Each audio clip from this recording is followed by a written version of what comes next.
el cubo. El cubo del primero más 3 veces, ¿sí? El cuadrado del primero por el segundo, más 3 veces el primero por el cuadrado del segundo, más el cubo del segundo. Exactamente lo mismo. ¿Sí? Y acá lo tendrían entonces.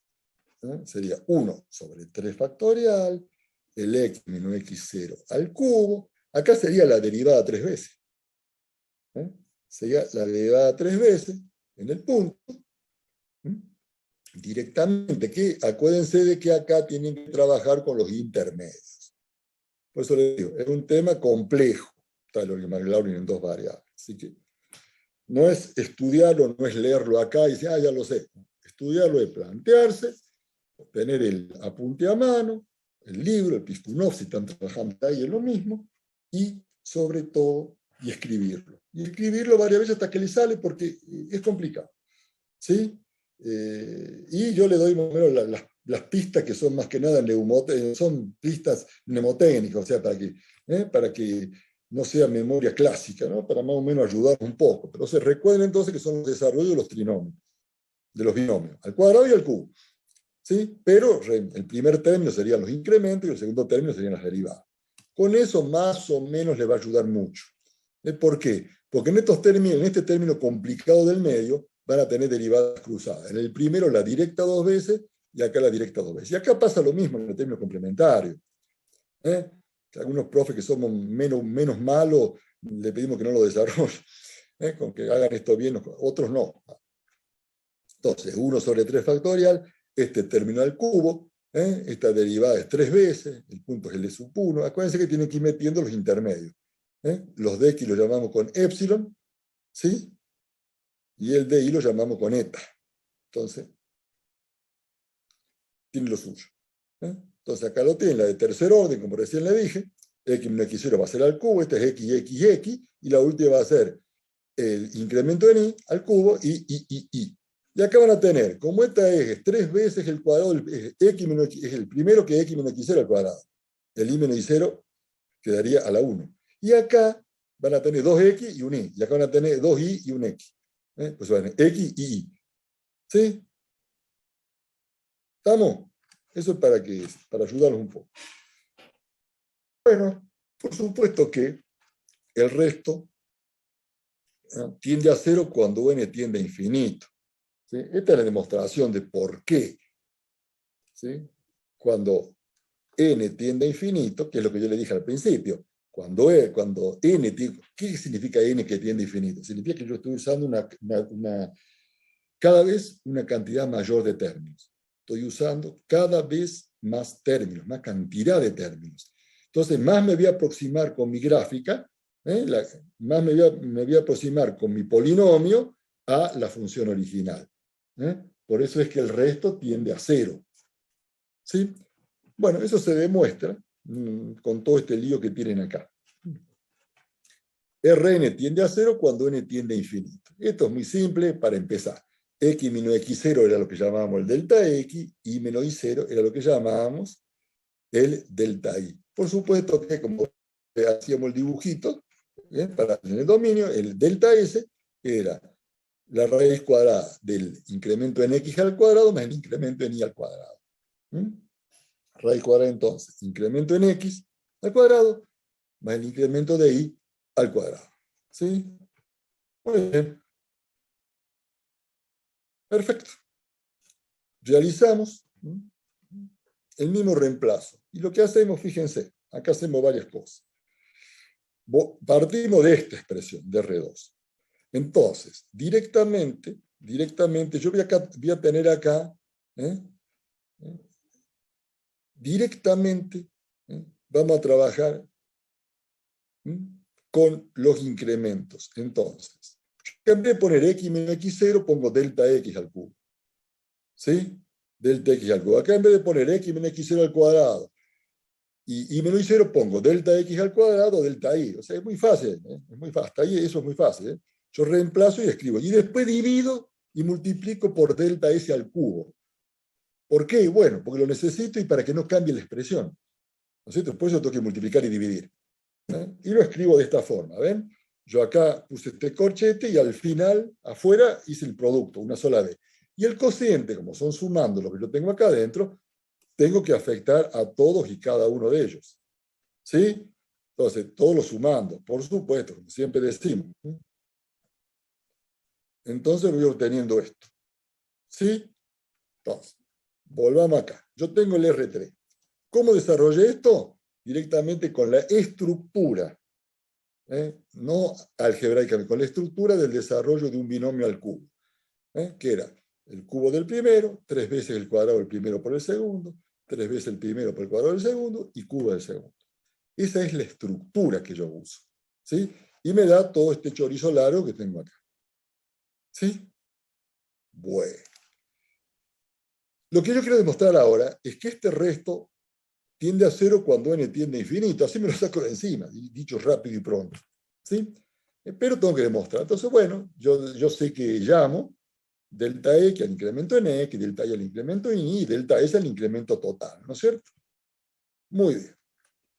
Entonces yo acá voy a reemplazar una nomenclatura más rápida. Cada uno de estos por la nomenclatura que yo puse recién. Entonces esto sería delta x al cubo, esto sería delta x al cuadrado, delta y, esto sería delta x, delta y al cuadrado y este delta y al cubo. ¿Qué es lo que lo hice acá? Acá como hace los dos pasos juntos parece confundir. Y después multipliqué y dividí por un mismo término que es delta s al cubo. Eso es todo lo que hice. ¿Sí? Bueno, acá me dice que delta x, por supuesto, delta s es la hipotenusa del triángulo. Entonces siempre, siempre en valor absoluto, tanto delta x como delta y van a ser menores que delta s, porque la hipotenusa es mayor que cualquiera de los otros dos catetos, nada más que eso. Aparte, las derivadas de tercer orden también son continuas, tienen valor acotado. Entonces yo ya sé que este delta s también es acotado. Entonces directamente para simplificar, siempre tratamos de simplificar, directamente, esto lo escribimos así, R2 directamente C, porque es un valor acotado por el delta S al cubo. Por eso yo le dije que hacíamos esto de multiplicar y dividir. Pues yo todo esto, como estas son todas continuas y son todos valores que tienden a cero directamente, son valores acotados. Entonces es un número, C. Lo pongo como C, por delta S al cubo. ¿Sí? Y la de orden n va a ser por el delta S a la n más 1. Fíjense que acá era el término complementario era de orden 2, entonces acá me quedaba el delta S al orden 3, que es 2 más 1. Entonces, si yo en vez de 2 tomo n, acá va a ser n más 1. Y bueno, seguramente, es lo que yo recién le dije, cuando n tiende a infinito, directamente el Rn tiende a 0. ¿No es cierto? ¿Por qué? Porque este delta S tiende a cero, todo esto tiende a cero. Entonces, directamente, ustedes en la práctica lo escribir así. ¿Sí? La forma delta S. La forma que yo le dije al principio, que es lo más simple. F de x va a ser la función en el punto, más la derivada de la función respecto de x en el punto por el incremento en x, la derivada de la función en el punto respecto de y por el incremento en y. Y bueno, y el otro término va a ser 1 sobre 2, este término, ¿sí? Como dijimos antes, nos acordamos de la estructura, el cuadrado del primero, entonces sería esta derivada doble, ¿sí?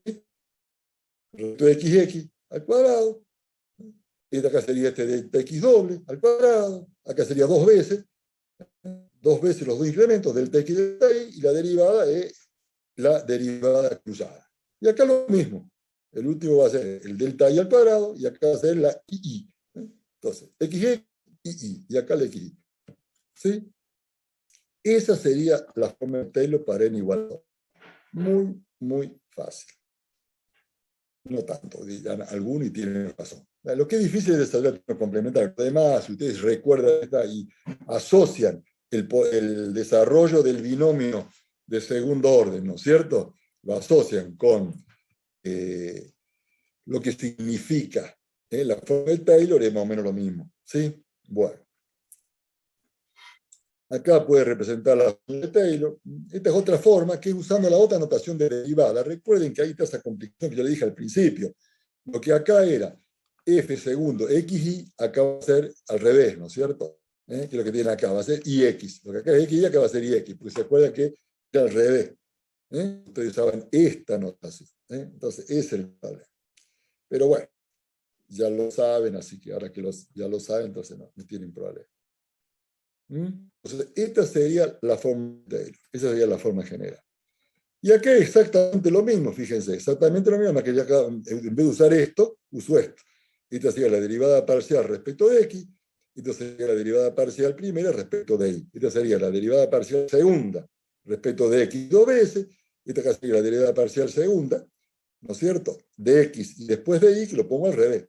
De x y después de y, o sea, lo llevo hacia la izquierda. Y esta sería la segunda respecto de y dos veces. Aquí. No tienen mayor problema. Y si lo tenemos, bueno, tenemos que tratar de no tenerlo porque es un tema importante. ¿Sí? Y bueno, y la fórmula simbólica es la misma que yo le dije antes. Fíjense que acá pone es lo mismo que yo le comenté recién. Este exponente no es algebraico, significa simplemente orden de derivación. Dos cosas significa. Orden de derivación para derivadas parciales, ustedes ven que es orden de derivación, 1, 2, 3, y para los incrementos directamente es el exponente. Recuerden que era x menos x0 al cuadrado, x menos x0 al cubo, entonces eso significa este subíndice que tienen acá. Esto es lo mismo que hicimos antes.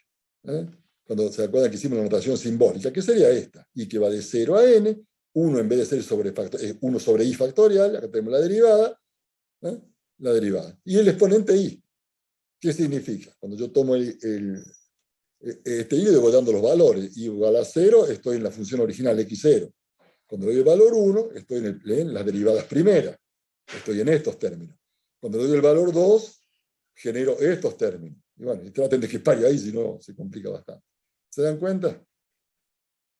Yo sé, no lo saben, lo importante es que lo entiendan. ¿Sí? Para saber esto, le digo, hay que armarse de paciencia, gana, fortaleza, dedicación y esfuerzo. Ponerse despacito, el apunte, una hojita, o si trabajan en pizarra, lo mismo, y poner desarrollar, y cada vez tratar de consultar menos la apunte hasta que le sale solito. ¿Sí? Porque lamentablemente es ejercer un poco de memoria, ¿no? Así que bueno. Pero bueno, es la forma. Por supuesto, no es una memoria grosera, una memoria de la nada, sino con cierta, asociando con lo que ustedes ya saben que aprendieron. Por supuesto que ustedes van a trabajar con la fórmula que tienen allá arriba. Esa notación simbólica es una forma de, se pretende más o menos simplificar, lo cual no siempre se logra. Bueno, una vez que han hecho Taylor, ya después lo revisamos, pero ya que estoy acá, han hecho Taylor, vamos a Maclaurin. Bueno, para Maclaurin es exactamente la misma fórmula, es esta. Nada más que en vez de ser en el punto x y 0, ¿en qué punto va a ser? La de Maclaurin refería la función al origen. El origen en dos variables es el 0, 0. Entonces no hay duda de que acá me queda 0, 0. ¿Sí? Y todas las derivadas las van a tener que evaluar en el origen. Todo va a ser 0, 0. Entonces acá va a ser la derivada primera con respecto de x, 0, 0, por x, por y al cuadrado. Y acá no, los incrementos se me transforman en la variable, igual que el año pasado, ¿no es cierto? ¿Por qué? Porque siempre va a ser x menos x0, va a ser x menos 0. Y menos y 0 va a ser y menos 0. Pues se simplifica mucho. Acá tienen x, acá tienen y, acá tienen x al cuadrado, acá tienen xy, pues tienen que tener los dos. Acá, ¿se acuerda que acá era x menos x0, y menos y0? X menos 0 es x, y menos y0 es y. Y acá le queda y menos y0 al cuadrado, que le queda y cuadrado. Y el resto. Sería entonces el desarrollo. Bueno. ¿Es fácil? No. Pero la idea es que lo interpretemos, que lo entendamos, por lo menos el objetivo de la clase. ¿Sí? Para saberlo ya les dije cuál es el método. Bueno, acá hay un ejemplo que lo ven si quieren, no quiero complicarle la vida, para como no han buscado un término, una función muy fácil, una función logaritmo se complica un poquito, pero acá lo tienen. No sé en el práctico si le va a dar la profe. Algunos profes le dan, otros no le dan. Eso. Si le dieran, lo hacen de otra forma. Acá, fíjense, punto 3.1, lo vemos rapidito, y a la x la función. Entonces, ustedes tienen que es prudente hacer esto, ¿no es cierto? F de xy, o sea, plantear acá todas las derivadas que es lo que van a usar. F de xy es y a la x, la derivada va a ser y a la x por el logaritmo de y. Eso ya prácticamente es todo lo que ustedes ya saben. ¿Sí? Bueno, directamente, después tenemos que, después, por supuesto que siempre es en el punto, entonces tienen que pasar de esto a referirlo al punto, en el punto 3,1. Entonces, directamente reemplazan x por 3 e y por 1. Acá tienen y al cubo es 1. Acá tienen y al cubo por el logaritmo neperiano de y, de 1. ¿Sí? El logaritmo, ahí lo van reemplazando, ¿no es cierto? El logaritmo neperiano de 1, que ya saben que es 0, y así van hasta que termine. ¿Sí? El logaritmo de 1 es 0, acá x por y al cuadrado, y sería 3, y a la 3 y al cuadrado, y a la 2 menos 1, por x, y ahí lo van sacando. O sea, obtienen 3, porque tienen 3 por 1, que suele ser 3, y bueno, y ahí obtienen los valores. Y después los reemplazan, medio tonto. ¿Sí? Pero bueno, eso para que vean que existe, que se puede aplicar. Y acá le calculan el valor en un punto directo, en el 1, en el punto 1 y en el punto 2,9, 1,1, en un punto próximo, al 3,1, para que vean cómo se aplica. Pues yo creo que esto ya lo sabía, así que no cambien nada. Bueno, ¿hay alguna duda, alguna pregunta, algo que no le haya quedado claro, algo que no hayan entendido? ¿Sí? Esto lleva tiempo.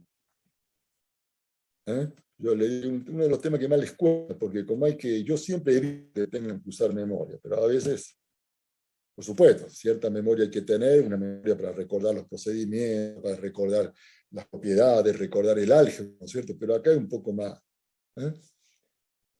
Vamos entonces. ¿Tienen alguna duda, alguna pregunta? Ya saben, como siempre, abren su micrófono con toda confianza y lo hablamos.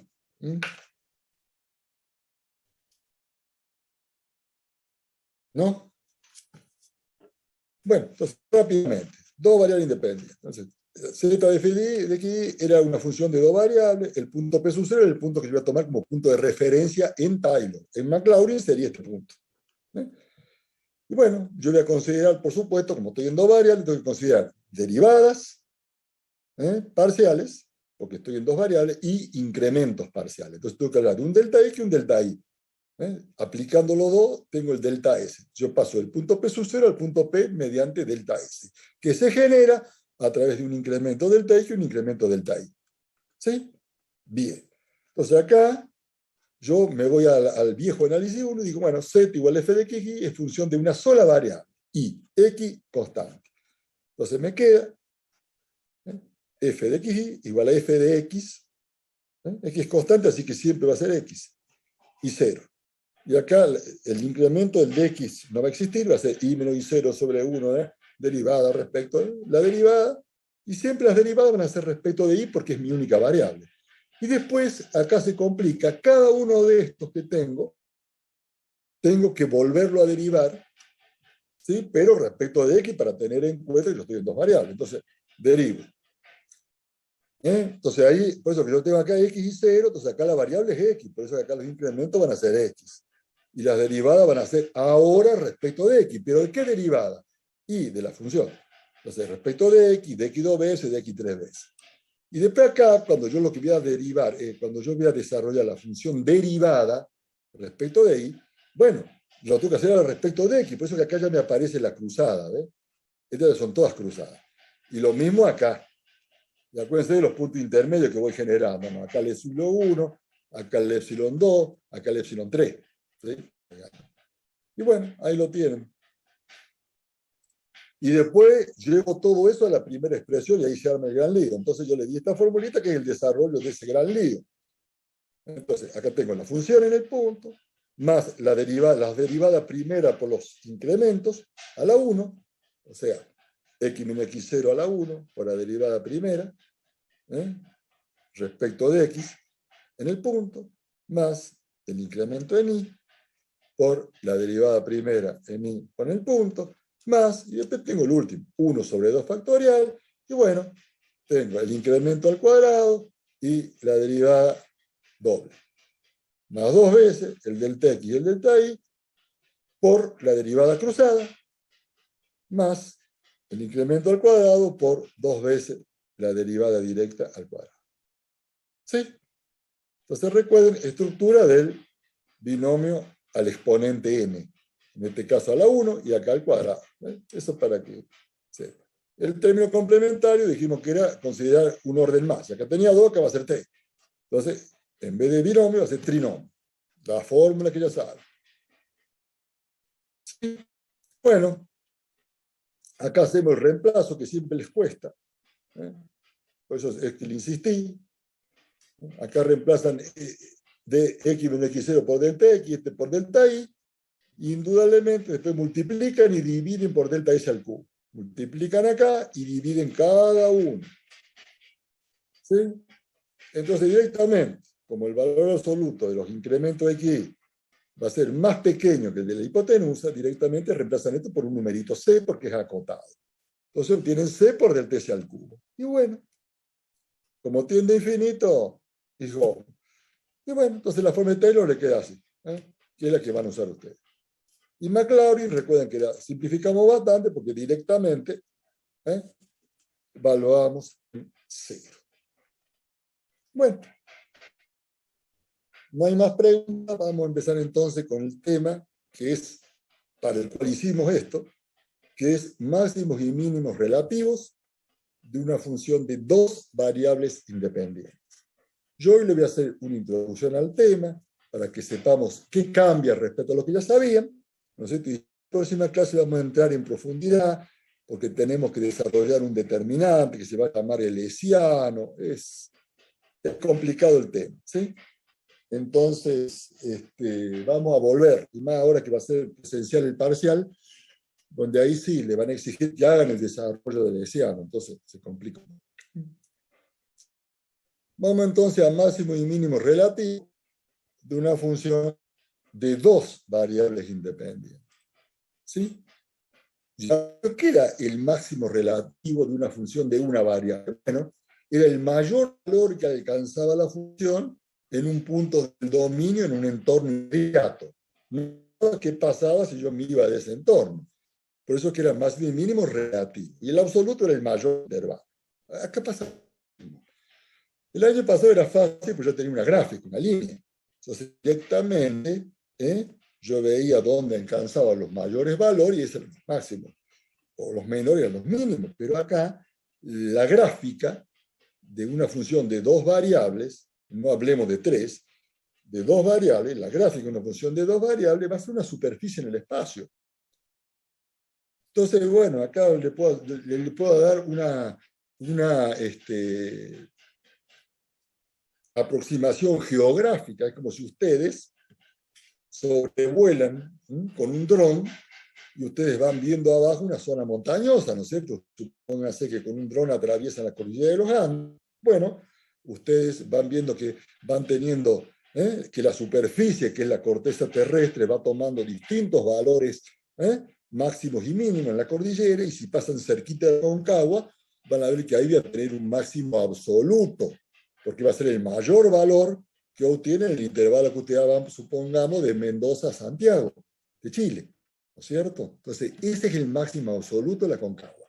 Y los demás piquitos que están ahí cerquita, que no son despreciables en altura, serán máximos relativos. Indudablemente, los mínimos relativos estarán entre los valles, entre distintos montes, distintas montañas. Eso es una analogía para que lo interpreten. Como ven, es bastante distinto a lo que estábamos acostumbrados en análisis 1.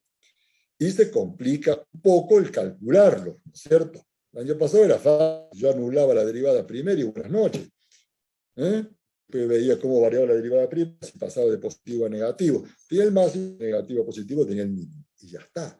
Acá no, porque tengo que trabajar con derivadas parciales. Entonces, es lo mismo, un poquitito más complejo. Entonces, eso es lo que yo quiero que me interpreten. Bueno, acá la función, acá hay una interpretación bastante linda, rápida.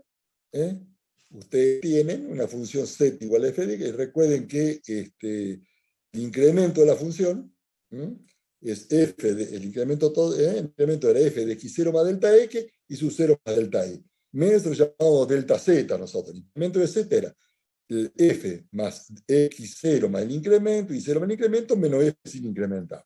¿Sí? Bien. Vean ahora, si para todo incremento suficientemente pequeño de las variables independientes, ¿no es cierto? El incremento de f es menor que 0, fíjense, la función va a tener un máximo relativo en el punto. O sea, es lo que yo le expliqué recién, ¿no es cierto? Yo incremento en todos los sentidos, ese es el problema. Después yo le digo, estoy en la cima de la Aconcagua y me voy para todos lados. Y bueno, vaya para donde vaya, siempre este punto va a ser mayor. Siempre el incremento de f va a ser menor que 0. Porque siempre yo estoy en la cima, el otro tengo que bajar un poquito.